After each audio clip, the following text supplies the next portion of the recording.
everyone, thanks for tuning into the Lucid Sight Collective Podcast. Today we're going to be talking about aphantasia, which is a disorder where the subject has the inability to form a visual picture of any kind of mental image in their head.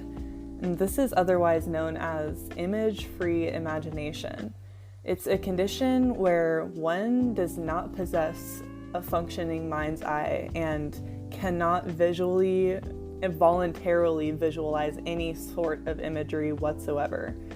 So this term is derived from the word phantasia, which means imagination, and the prefix is just the lack thereof. So it's the lack of image imagination. And since this is a dreaming podcast, I'm of course going to be dedicating most of this episode to reading off personal dream testimony and stories of people who actually suffer from aphantasia themselves, because it's a really interesting phenomenon that happens.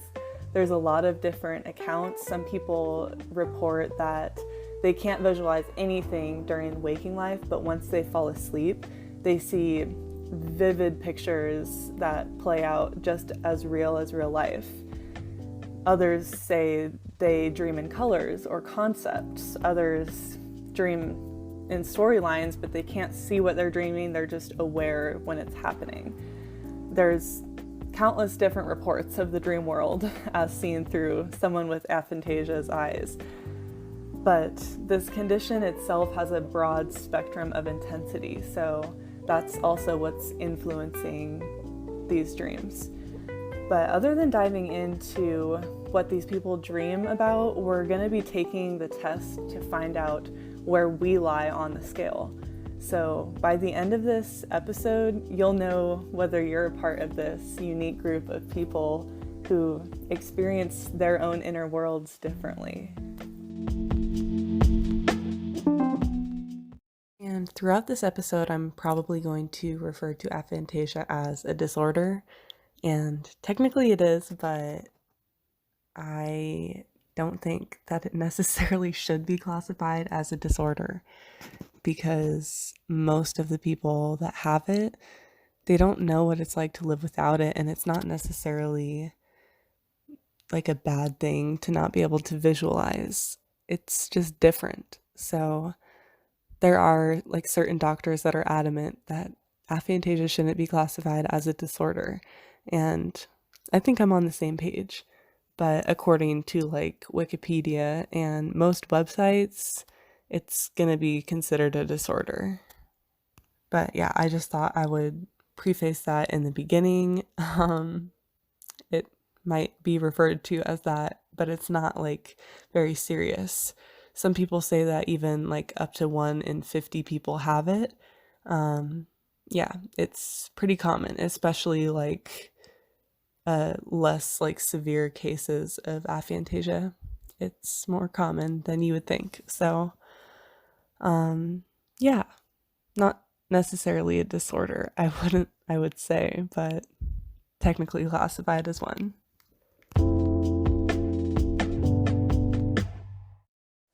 This lack of mental imagery was described as early as the late 1800s, yet it's remained pretty much a relatively unstudied phenomena.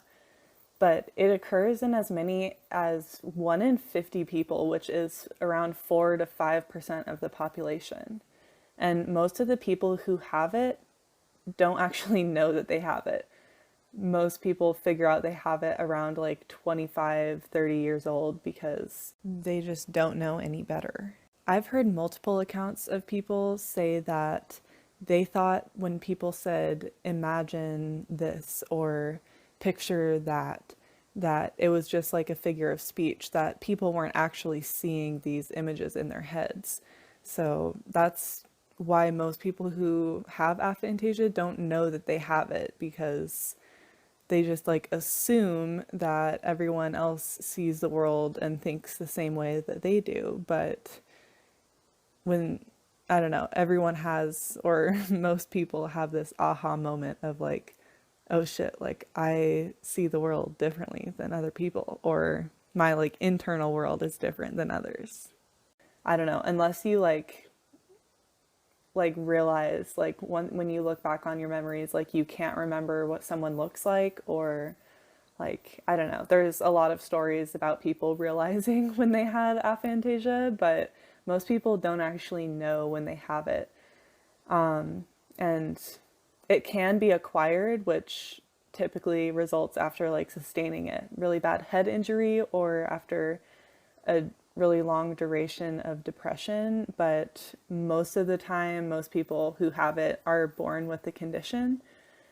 And yeah, there are a few other ways to get it too, but learning about this is just making me think of the time when I got hit by a truck a couple of years back while I was riding my bike to work, and I got like a really bad concussion, broke my collarbone in a couple different places, but I wasn't wearing a helmet, so obviously like my brain got super fucked up when it happened, and I didn't even know that this was a thing, but now that I'm learning about this, I'm just like thanking my lucky stars that I didn't develop this condition, because I'm an extremely visual person. I'm a very visual learner. I'm a daydreamer, and I love like visualization and meditation. I'm an artist, and I don't know, I just cannot imagine having aphantasia, not being able to like see anything in my mind. Like,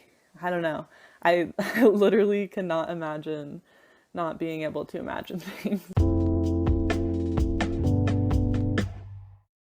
But the ability to create mental images exists on a spectrum. And on one end are people with complete aphantasia, and like they're completely mind blind. They cannot conjure anything, any sort of mental picture whatsoever. On the other hand, there are people who can create extremely extra vivid mental images that are crystal clear, just as real life. Most people are somewhere in between. And also, I just want to throw in here really quick, aphantasia is mostly focused on like visual images, but it can also be applied to like other senses. So most people with aphantasia will also experience not being able to like conjure up like a taste or like a smell. So if someone were to say like, can you taste like, or like, could you like imagine the smell of blueberry muffins, or like imagine the smell of like fresh baked chocolate chip cookies, most people would be able to like bring that smell to the forefront of their mind. Even though it's not like really in the air, you can imagine what it smells like. Same with like taste. You like when you're ordering something from the menu, like you can remember what mac and cheese tastes like. Most people with aphantasia won't be able to do that. And I'll discuss that a little bit more later in the episode when we talk about how it actually impacts people who have it. But yeah, I just wanted to throw it in there like a little tidbit for now. So originally I thought to do this episode because every once in a while I'll meet someone who tells me that they can't remember a single dream that they've ever had, like in their entire life. And it got me thinking, like, man, how can someone not even have one single dream that they can remember? Like, even from like a kid, or like a fever dream, or like anything, you can't remember one dream that you've ever had in your entire life, or like even like the feel of a dream that you've had. Like maybe like you, like, I don't know, like that just doesn't make sense to me. But I don't know. I also talked to someone who had tried working with dream recall, but they felt so frustrated because after like years and years, they could not pluck like any sort of hint from their dream world whatsoever, like just nothing. And it got me thinking, I wonder if these people have aphantasia. So that was the start. I did a little bit of research on it because I wasn't even sure if those with aphantasia reported dreaming at all. And I found out that they do still dream, but they're way different from those who have the capacity to visualize. And the vividness of the dreams can vary from person to person, and it seems like everyone's different. But some of these dream descriptions are wild. And like as I was reading them, I don't know, they blew my mind. So I'm dedicating this episode to personal dream testimonies from people with aphantasia. And most of these, like the majority of them, at least like most, like the first ones that I'll be talking about, they're from aphantasia.com, which there's like a survey of people with like verified aphantasia that are discussing their dreams. And yeah, I'm just gonna go through each of them. I'm gonna like break it up a little bit, so if you guys zone out, like I don't know, it's I totally get it, but I'll put the little music in between the stories so it can bring you back if you zone out a little bit. But each of these dream stories are different. Some of them are similar, but I don't know, they're all really interesting. So yeah, we're just going to start going through them.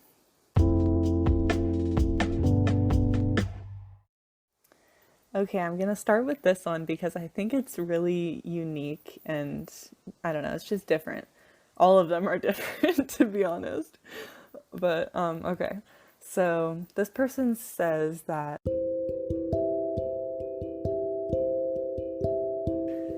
if it weren't for my sleep paralysis that projects my dreams onto the walls for a split second, I'd never be able to know whether or not I dreamed visually, since if I were to recall a dream while I'm awake, I'd only be able to conceptualize what happened and remember facts. But thanks to my sleep paralysis, though, I can confidently say that I dream vividly and in color. And I have to say, seeing my dreams and mental imagery projected like that as an aphant was such a unique experience. So they're saying that they woke up, they were unable to move, their body's in complete paralysis, and they see their dream projected onto the wall. But they say that in waking life they cannot visualize anything. So that's why it was such a unique experience for them to see that mental imagery. But yeah, I think that one's probably one of my favorites for today. And honestly, now that I think about it, that is the only story of sleep paralysis that doesn't sound like a horrible, awful experience. They describe it as such a unique experience. Like I don't know, most people who talk about sleep paralysis are talking about like these awful feelings and like literal demons standing over them. So I don't know, if I ever were to have sleep paralysis, I really hope that this is how I experience it.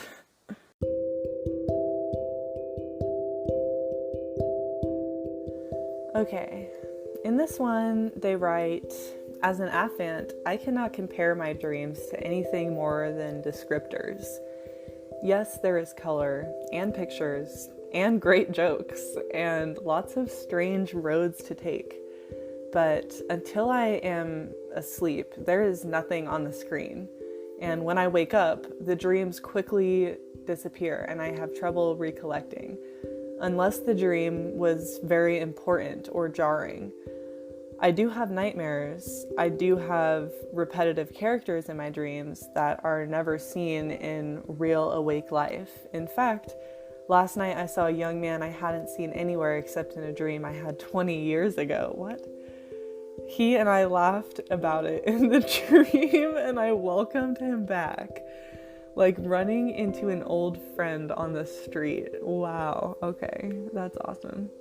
Oh shit, they go on to say, there are no names in my dreams. There is lots of physical movement. I am often lost, trying to figure out how to get somewhere. Good symbolism for aphantasia. Huh, interesting.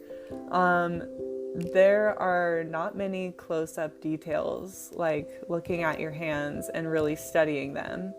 My dreams never have included the work I do as a sculptor or a poet. Interesting.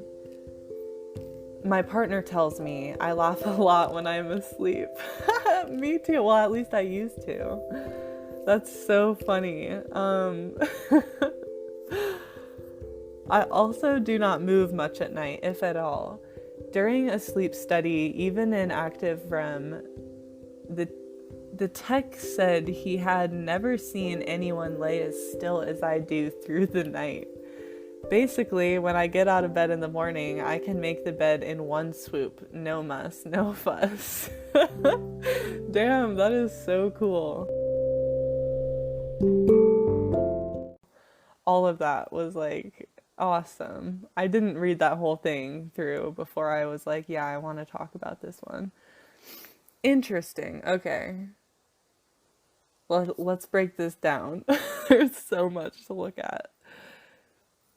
Okay, first I'm just gonna start by saying this fucking dude has aphantasia, and his dreams, he can remember that he has reoccurring dream characters. And like this dude seems like he's a lucid dreamer because he met this like character in his dream that he's never met in real life, that he had a dream about 20 years ago, and in the dream he welcomed him back, and they're like talking about it and joking about it in his dream. So that's kind of insane to remember that from a dream you had 20 years ago. Let's just like start with that. That's crazy. So yeah, he has repetitive dream characters. There are no names. Which I don't think I have names in my dreams either, unless they're like people that I know, like I'm good friends with, or like, yeah, just like characters that I know. But the characters I don't know go nameless, and he says that there aren't many close-up details. Like when you look at your hands, it's blurry, and I don't know. I think it's so funny that this guy laughs while he sleeps. Because I'll talk about this in a future episode when I do the sleepwalking episode, but I used to wake myself up from laughing when I was younger and like in middle school and shit. I haven't done it in a long time, but I also haven't had a partner in a long time, so I don't know if I still sleep talk or like laugh. I downloaded that app that like will record whenever you move during the night or like make any noises, and it like tracks your sleep and stuff like that, and your REM cycle and everything. And when I had that, I didn't say anything, so I'm probably not a sleep talker anymore, but I deleted that app. I don't like it for various reasons, but like I said, all stuff to talk about for future episodes. I don't know. I think I'm just gonna stop that there because that was insane. Like I can't live up to that dream. Like I can't even like discuss that dream other than just like ooh and ah in it. Like I literally want to read it again, but if you guys want to listen to it again, just rewind it because that's a crazy dream. Or just like dream recollection, whatever. For someone with aphantasia. But also, as I'll continue to go on with these stories, you'll realize that a lot of people with aphantasia actually have a super vivid dream life, which is pretty contradictory of the condition, whatever you want to call it.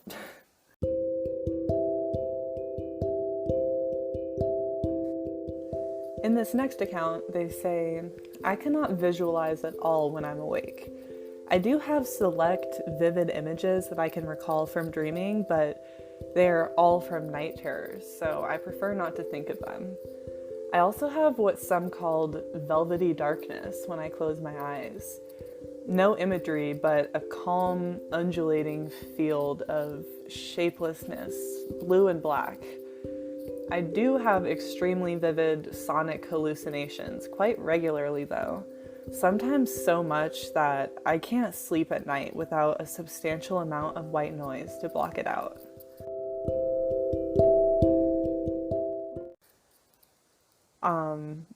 I don't even know where to start with that because there's so much to unpack there. First of all, I've never heard of velvety darkness. When you close your eyes, there's no imagery, but there's like she describes it as a calm, undulating field of shapeless blue and black. Which it just sounds like a fancy way of describing like what you see, like that blackness that you see when you close your eyes. Which, doesn't everyone have that? I don't know, like I can visualize like if I want to, but if I don't, if I'm not like actively visualizing things, usually it's just, is that the velvety darkness? I don't know. Maybe I should look that up because I have a freaking podcast, but I'm just gonna keep going. She says she does have extremely vivid sonic hallucinations quite regularly. Which, I don't know what a sonic hallucination is, but I'm gonna definitely look that up because that seems important. But I used to have this when I was a kid, like when I was going to sleep and like while I was asleep too, but like mostly when I was going asleep and like still awake, so I knew it was a hallucination, not like a dream. I would hear these like really loud noises and like super loud, and like I knew that they weren't real because like they were so fucking loud. And it would be different every time, but like I don't know. I'm not going to go into it now because I'm going to do like a whole auditory dreaming episode, but I don't know. I can relate to this. Let me look up sonic hallucinations really quick.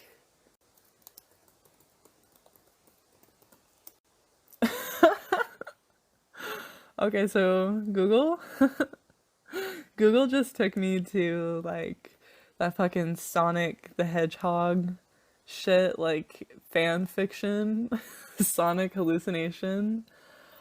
That's not what I wanted. Okay. Okay, I have confirmed that sonic hallucinations are not a real thing. I think this person just has like a really unique style of writing because velvety darkness is also not a real thing, at least that I can find.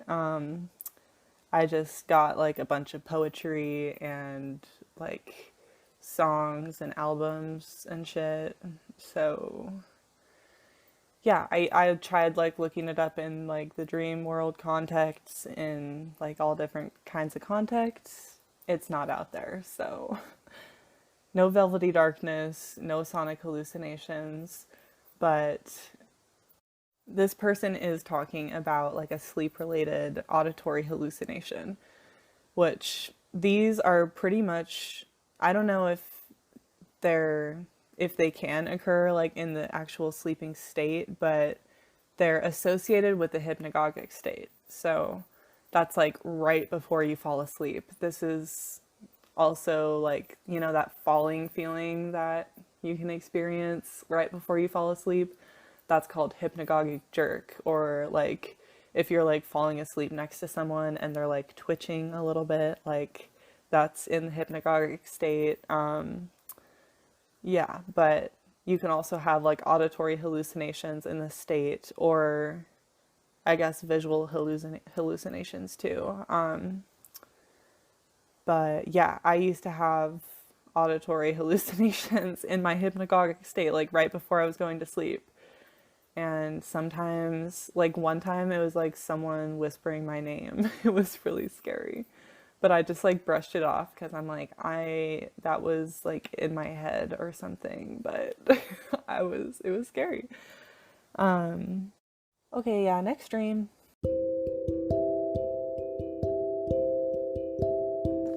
I refer to my dreams as radio dreams. There is a narrative of events going on, but no visual images. Quite often, the same event will play around and again, gradually building and evolving the story.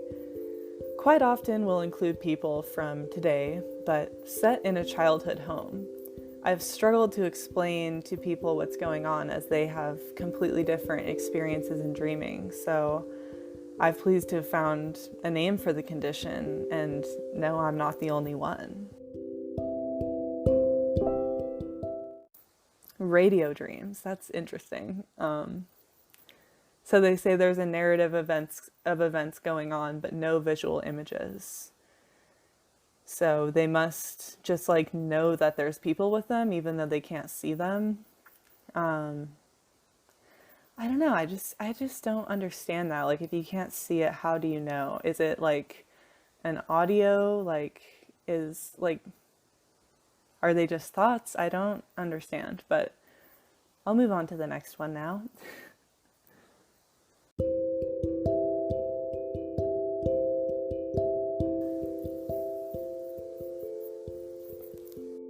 Okay, this one is also really interesting and different. They say, my dreams are more of concepts than visualizations. Last night, I dreamt about a method of QR codes for garbage. I did not sense anything during the dream, but I had the idea in my mind. So, I don't know, I have no idea what a QR code for garbage is, but that is definitely interesting information.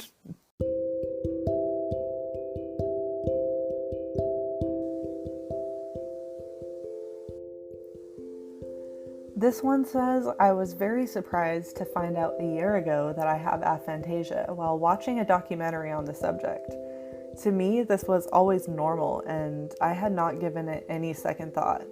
I just couldn't understand what people in the documentary were talking about, as no matter how hard I tried, visualizing while I was awake was impossible. However, I have lucid dreams and awful night terrors, and have done this since a child. Very strange to find out at 50 years old that I should be able to picture images in my mind. Wow.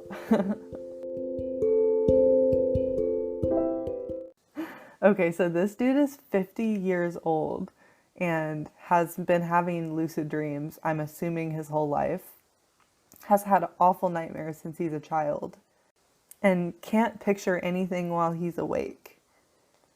But he thought that was normal. So like, at 50 years old, he realizes, damn, I'm supposed to be able to see images in my mind. Like, other people, like, can see things while they're awake. But this dude is a lucid dreamer. So, like, I don't know. It's just so interesting. So fucking interesting to me.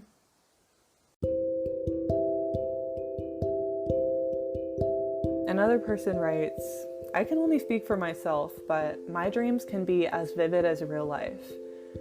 I know because I'm into lucid dreaming. Can't picture anything while I'm awake, though. Which, that is so contradictory in itself. But I'll explain later, too, that it almost suggests that dreaming comes from, like, a different part of the brain that deals with visualization than it does from waking life.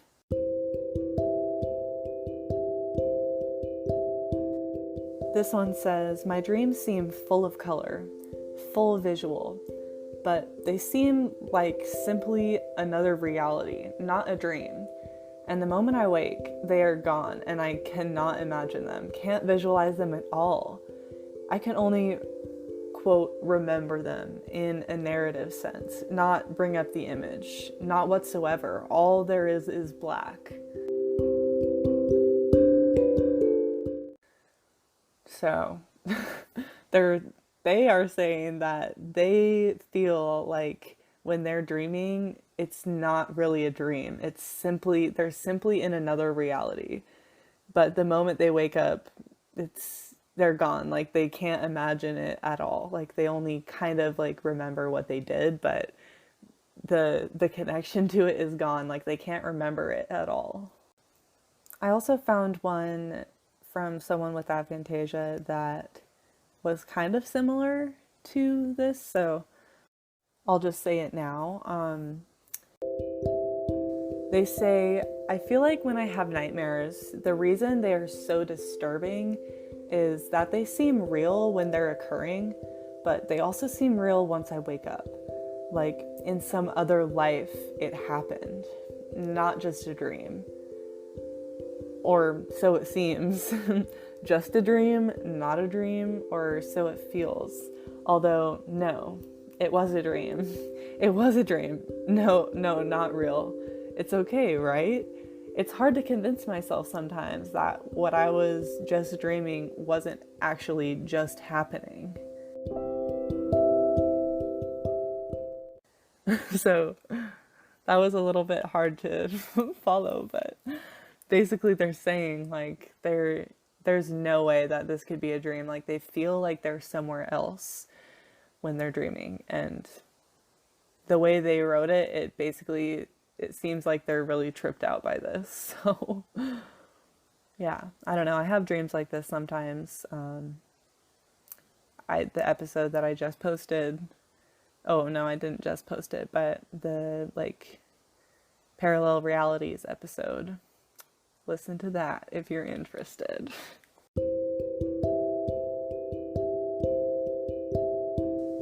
This one person says, it took me a long time to decide whether or not I see colors in my dream.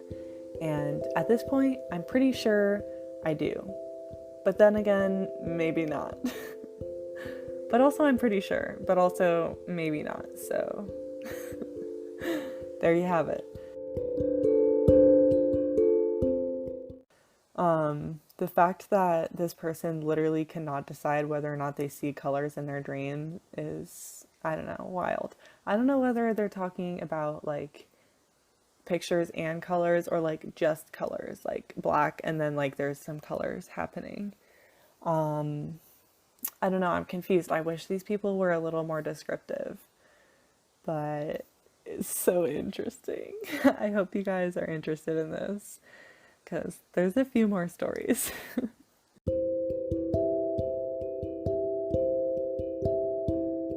This one says, I do have dreams, but not very often. They're usually symbolic in some sort of way, but I never see anything. It's almost like I can feel my body moving, but I can't see anything around me. But I know where I am and I know who I'm with. There's no outline, I just feel it, and I know that it's there. I know what color everything is, even though all I see is black. The storyline and plotline is very vivid, but I see nothing. Okay, now I'm going to go through the shorter dreams a little quicker just to kind of highlight the diversity of expression that aphantasia can have on dreams and the dream world, just how much it can vary from person to person.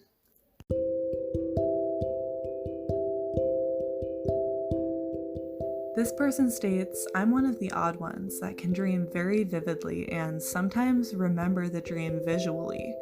But for the most part, any other thing I can't visualize. Every once in a while I can see an outline of a non-moving object, but that's about it. Another person goes on to say, I have very vivid dreams. I can see my dreams very well while I'm asleep. When I'm awake, I can't see my dreams anymore. I can only remember the details. It is very hard to explain to someone who is not an aphant. This person states that I rarely dream, if at all, and when I do, I can never remember what they were about. The only thing that I can recall from my dreams is typically a strong feeling or emotion. Another person goes on to say, personally, I don't remember any dreams, but I fully believe that I have them because when I wake up, I can be in different moods and I can remember one every 2 or 3 years or so. Another person goes on to say, I don't know about you, but I can't remember any time I've ever dreamt. Ever. I can't even remember anything visual at all, sleeping or not. And finally, this person states that for them it varies, but personally, I have visual dreams. I know that they're visual, but I couldn't picture them to save my life. So yeah, it seems like that is the most common expression that aphantasia takes. It seems like that's kind of the median, where they know that they dream visually and they can like remember it visually, but like right when they wake up, it's gone. They can't see it anymore in their minds. And obviously these aren't like all the accounts ever, but these were the ones I found most interesting. And to be honest, there's not a whole lot on this. I mean, there's a good amount, but like I said, it's kind of like an understudied thing and like phenomena and condition. But it has been reported in most of the studies that the majority of people with aphantasia at least have flashes of dreams and mental images of dreaming, but can't picture anything while they're awake. So this suggests that there's a big difference between thinking up visual images and impulsively dreaming about them.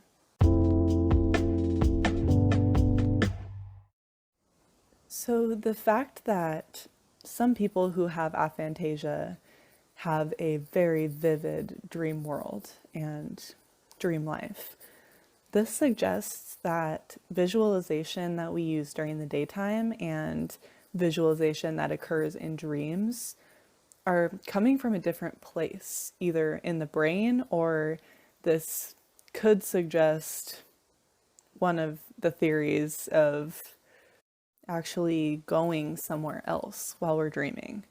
We're not actually visualizing it, it's happening around us. Yeah, I don't know. This is an interesting thing to entertain. And there's not a lot of study and research done on aphantasia, which there definitely should be. It's a very interesting topic and condition, and I think that it could advance the dream world or what we know about it in a lot of ways. But yeah, there's not much research done on this, so we can't necessarily say that anything is like true or not true, but it definitely suggests that visualization happens in a different part of the brain, at least, in dreaming versus waking life.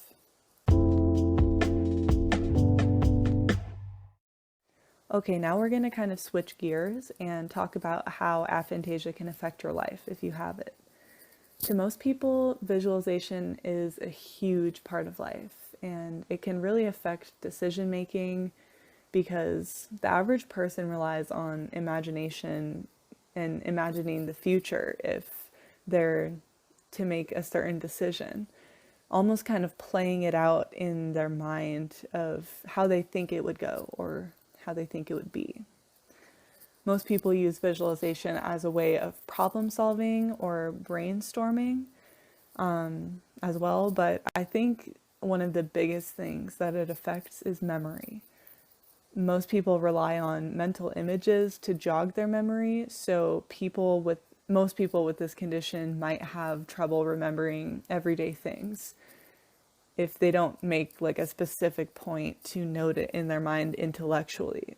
When people normally cue a memory, they often think or are able to imagine events almost as though they're replaying a video of the experience. And they're able to recall specific imagery that stands out about the memory. But for people with aphantasia, memories are mostly just made up of like a listing of events and facts. Those with aphantasia, they have to use other tactics. So they might instead draw on like knowledge or memory or any of their other senses to help them remember things. It's not necessarily a bad thing if you have this, because people who have it don't usually know any different. Their brains are just wired to work differently.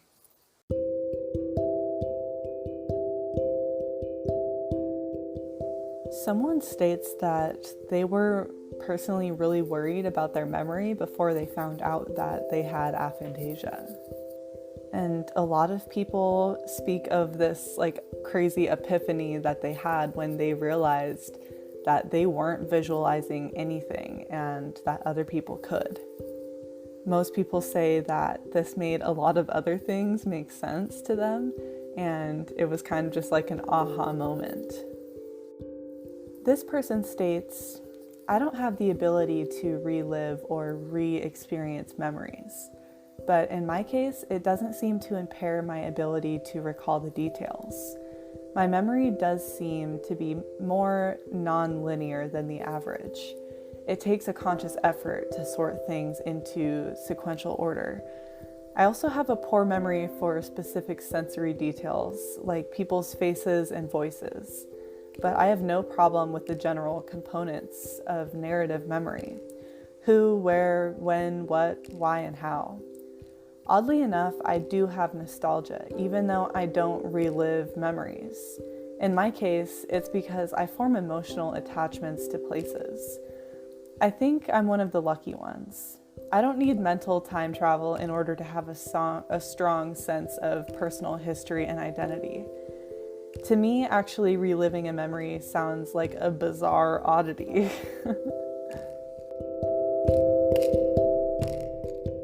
It's funny that this person thinks that visualizing something and like actually being able to like re-experience a memory in your mind sounds crazy to them and like it should be an oddity, when in reality aphantasia is like less common, or more, less common than being able to visualize even something like perfectly clear.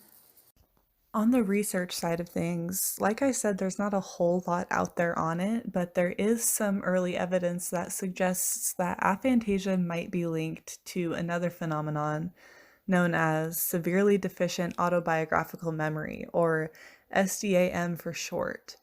And autobiographical memory is defined as both the recollection of personal past events, which is like special events from your past, and factual knowledge about yourself, like your favorite food as a kid.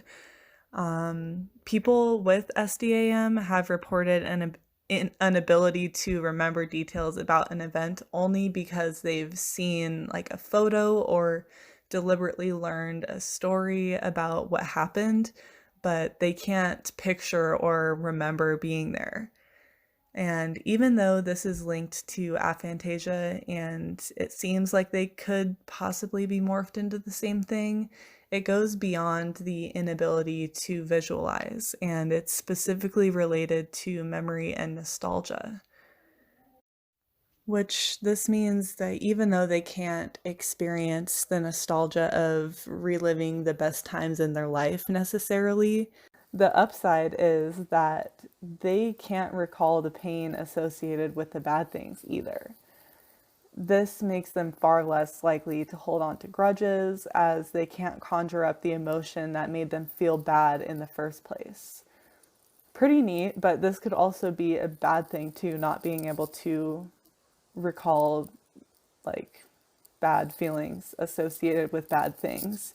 Like if you're in a bad relationship and you just like keep forgiving and forgetting, and it's been like 5 years and this person is awful to you, and like I don't know, like it could be a bad thing, but I guess it's good, like, because you're living more in the moment, you know, you're being more present. But there have been a lot of aphants who have reported having both of these conditions present.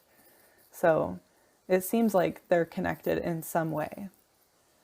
And on the other hand, hyperphantasia is the direct opposite of aphantasia. It's a condition of high imagination on an extreme, almost photographic memory level. It's the capacity to vividly visualize with bright imagery. With this type of mega imagination, it may even be possible to experience 360-degree perspective on objects and see them from varying directions, which I can say from like my personal experience, this is definitely possible, like hands down, like easy. But yeah, I thought that I wasn't on this spectrum. Like I thought I didn't have hyperphantasia, but when I read that line, I was like, oh yeah, like I could do that. But yeah, I don't know. I can almost see like all of the angles at the same time, like layered over each other, if that makes sense. I don't know. But yeah, I've always been a very visual person and like visual learner. That's how I remember things, is I like pull them up visually. Even if I don't like really remember them, I can go through a scene and like pull information out of that. But yeah, now it makes sense because I don't know, I kind of thought everyone could do that, but also I knew that not everyone like learned visually and was like as visually oriented as me. But yeah, it kind of makes sense now to me. And that's also why I think aphantasia is so interesting, is because I like I said before, I literally can't imagine not being able to picture and imagine things. Like I'm so visual. So the idea that someone goes through their whole life without being able to picture anything in their head, that just fascinates me.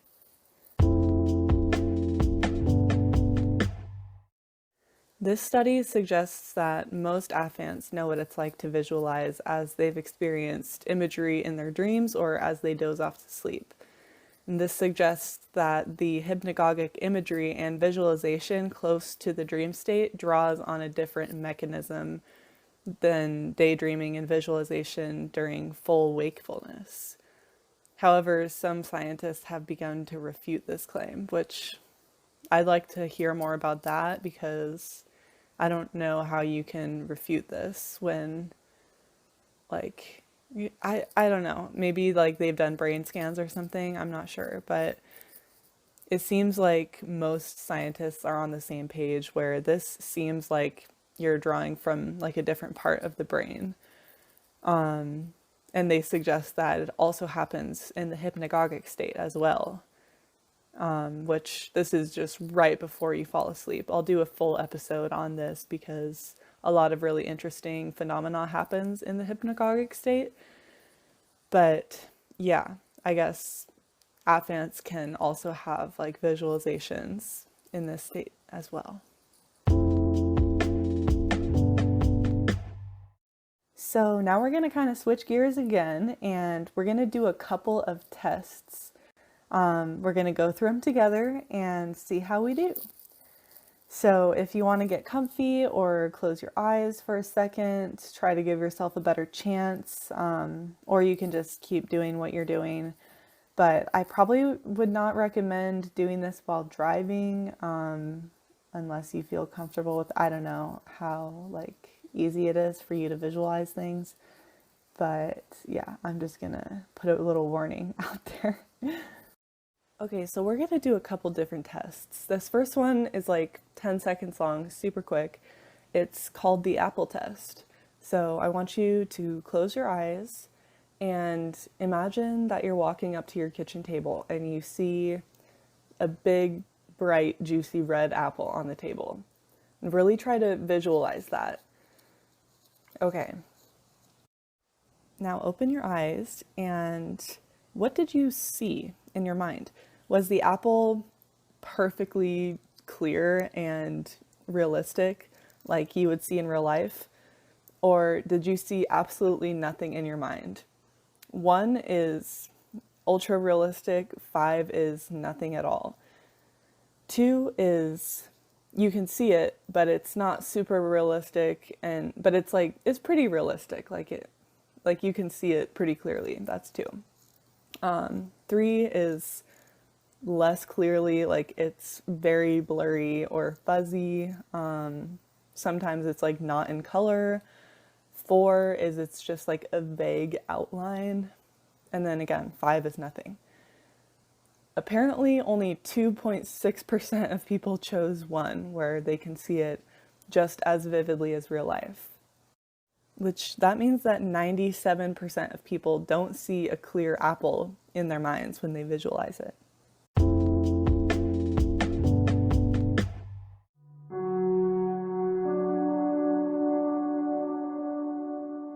Think of a relative or a friend who you frequently see or like see often. Like this can be someone that you live with or like your best friend, but they can't be with you right now. So carefully picture what comes up in your mind's eye. The exact contour of their face, head, and shoulders and body. How do you see that? Rate this. The characteristics of their poses and the attitude of their body. How do you see this? Rate it. The precise length in the steps that they're walking. Can you see it? All of the different colors that are worn in their clothes. Can you see those? Okay, now we're going to change it up and visualize a rising sun. Really visualize this rising sun. So it's rising above the horizon into a hazy sky. How clearly can you see that picture? And the sky clears now and surrounds the sun with a blue background. How do you see that? Now there are clouds and a storm blows up with flashes of lightning. How vivid is it? Now a rainbow appears. Rate how vivid that is. Okay. Now think of the front of a shop which you go into often, or like a store or whatever, and really visualize this. What's the overall appearance of the shop from the opposite side of the road? Rate this. A window display including colors, shapes, and details of individual items for sale. How do you see that? Okay, now you're near the entrance. Do you see the color, the details of the door? What do you see? Now you're entering the shop. Go to the counter, and the counter assistant serves you. And you exchange your money. You see their hands. How do you see this interaction? Rate it. All right, now finally think of a country scene which involves trees, mountains, and lakes. Consider that picture in your mind's eye. How do you see the contours of the landscape? Rate this. How do you see the color and the shapes of the trees? How vivid is it? Now picture the color and shape of the lake and rate that. Now, finally, a strong wind blows the trees left and right. They're swaying back and forth, and it's causing waves in the water on the lake. How vividly do you see this image?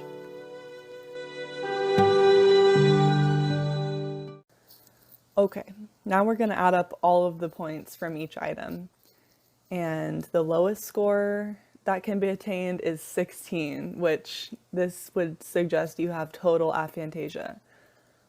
And the highest score is 80, which suggests that you have hyperphantasia. And below hyperphantasia would be 48 or above, which suggests normal capacity at forming mental images. This is where most people lie. Below that is 32, which indicates a moderate level of mental blindness, and then below 32 would be aphantasia. Since aphantasia isn't like a super well-studied condition yet, there isn't necessarily a scientifically accepted method to diagnose aphantasia yet, which is crazy because it's been around since the 1800s and like been talked about. But even though there's no real way to diagnose it, it definitely exists. And seeing where you reside within this 16 to 80 benchmark will give you a general idea of how pronounced your aphantasia is.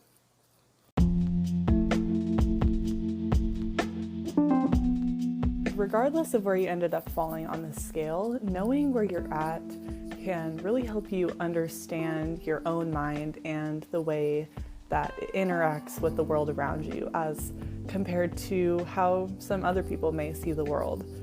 So yeah, regardless of if you have aphantasia or hyperphantasia, neither are necessarily good or bad. It's just the way that you see the world. So don't worry wherever you fall on the scale. Celebrate your own uniqueness because we're all different. So it's really okay if you can't visualize anything.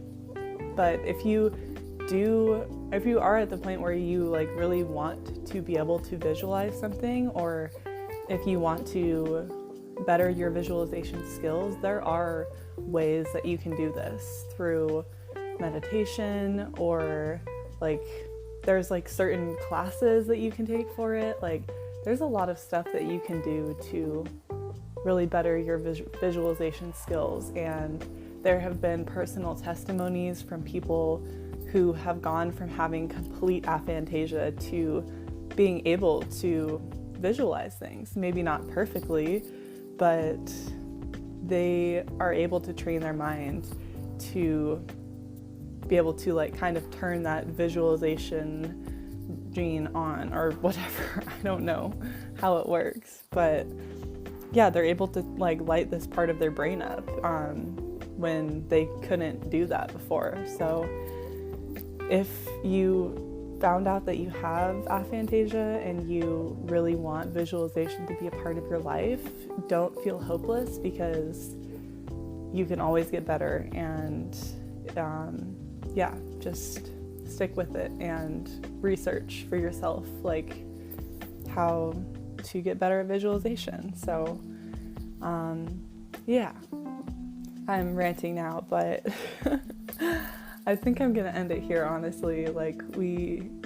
I could probably go on more tangents, but if you guys are interested in this topic, you can do your own research on it, because there is a lot out there. Even though it's not a super heavily studied condition, there are studies going on. So definitely do your own research for yourself.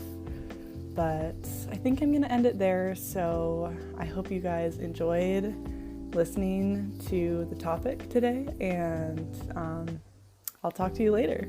Bye.